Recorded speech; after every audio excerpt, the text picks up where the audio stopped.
Okay, welcome back to our Tech in 10 series where we cover a technical topic, if I could pronounce it in under 10 minutes. And this is the kind of second video in our equine series where we're kind of looking, I suppose, at digestion. What's the normal digestive signals in our horse, what's abnormal, and making that link between immune function and gut health. Let's go.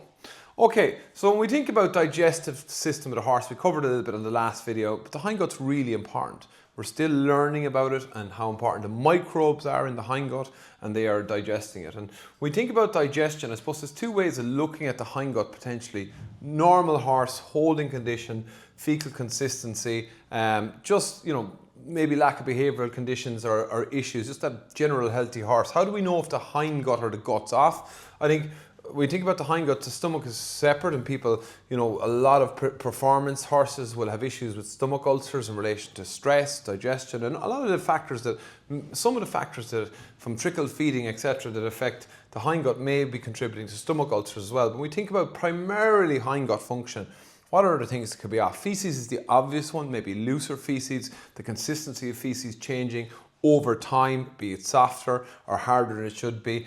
Condition of the horse, if you're feeding a horse and they're not holding that top line in their neck condition, particularly when they go into work and under stress, maybe, again, this is why diagnostics are important, but if we're trying to rule in or out, is the hindgut a problem? Interestingly, for us in Precision Microbes, we support digestive function and health. And very early on, we were getting feedback on horses on long term with microbes on behaviour. Now, we're not doing anything directly for behaviour. We're targeting the hindgut, but what is very obvious is that if we improve hindgut digestive health and function, it has an impact on behaviour. And we'll come back to that again. So these are some of the three things, again, typically we will see. Again, does it mean that if your horse's feces are okay and conditions okay and behaviour is okay, that there isn't discrepancies somewhere along the microbiome or the hindgut microbiome? Absolutely, there can be, but these are some of the abnormal things, again, aside from stomach ulcers. And I suppose what I want to talk about is if we're seeing some of these conditions, and we can look at diagnostics, although for me looking at diagnostics, when we think about fecal microbiome testing, they're quite difficult to do and quite expensive. There's blood tests that are non-specific around inflammatory markers, but working with your own vet, there's nothing comprehensive really of a way of assessing the hindgut. I feel it's still very much based on understanding the conditions and the way horses are presenting. But when we think about an abnormal hindgut, and why it's so important for immune function, this is really an important thing to understand. So when we think about, I suppose, in animals, we think about health. For me as a vet, we think about infectious disease and disease or inflammation, particularly we see that more so in horses and our pets and ourselves being something we don't want excess inflammation, we don't want infection. We want to look at this kind of idea of balancing immunity and infection pressure. So when we think about health, we want to do everything we can to rise up immune function. And we want to reduce down infection pressure. So that's, clean water, clean feed, hygiene in general, around foaling time, and just in horses, when we have in yards, we have sick animals coming in, that's infection pressure rising. So we always go back to that typical seesaw of immunity and infection pressure. Why gut health and immunity is so important is like that. If you look at the digestive system of the horse, it's probably the biggest surface area of nearly any animal, where you've got a mucosal surface. So the cells of the outer wall of the lumen wall of the gut is these epithelial cells, this mucosa, and it's this huge surface area. And that's why we have all the digestive coming in. That's why so many immune cells throughout the gut. In some places like Peyer's patches and others, they're concentrated.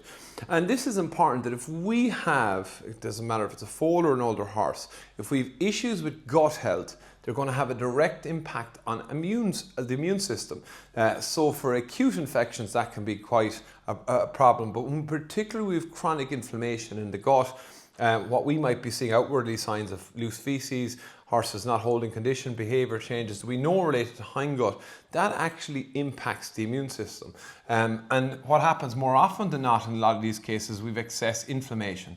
So we've overstimulated the immune cells in this area, which if we think about how much immunity is in the gut, we throw around this figure a lot, but it's between 65 and 70% of the horse's immune system is in the gut. So that's why gut health and immune function are really, really important. The other thing we know from other species is that there's direct communication between, better change colours here, and I should have green really, but if we have beneficial bacteria and microbes in the digestive tract, they're actually communicating with the immune cells. So if you have a healthy population of microbes, diverse microbiome, what we generally will see is less inflammatory reactions or less inflammation in the digestive tract that leaves the overall immune system under less pressure. And to me, in simple terms, if we've a good gut health, we'll have a positive impact on immune health. When we get disruptions, okay, this is what we outwardly might see in the gut microbiome and the hindgut of horses, that will lead to more inflammation.